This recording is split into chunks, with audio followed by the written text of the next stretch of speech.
জীবী হিসাবে হোক, যেই কোনো দিক থেকে হোক, প্রতারণা করা, এটা জান্নাতে যাওয়ার ক্ষেত্রে 6 নম্বর বড় বাধা। 7 নম্বর হলো দান করার পর খোঁটা দেওয়া। মানুষ উপকার করছেন, আল্লাহর জন্য করছেন, ব্যাস যার উপকার করেছেন তার মুখ থেকে স্বীকৃতিটাও আপনার শোনার দরকার নাই। সে স্বীকৃতি না দিলে, অস্বীকার করলে সে আল্লাহর কাছে গুনাহগার হবে, কিন্তু আপনার আসার দরকার নাই, আপনি আল্লাহর কাছে সওয়াবের আশা করবেন। এটা হলো 7 নম্বর বাধা। 8 নম্বর হলো কৃপণতা। 9 নম্বর হলো ঘুষ দেওয়া নেওয়া।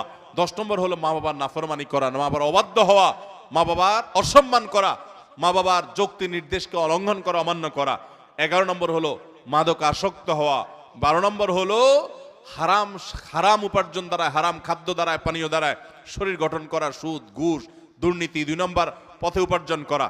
আর 13 নম্বর হলো রূঢ় স্বভাবের হওয়া, গোয়ার কিসিমের হওয়া, এমন হওয়া যে সবার সাথে গোয়ারের মতোই থাকে, রুষ্ট থাকে, রূঢ় থাকে, সবসময় বিনম্রতার নামগন্ধ তার মধ্যে নাই।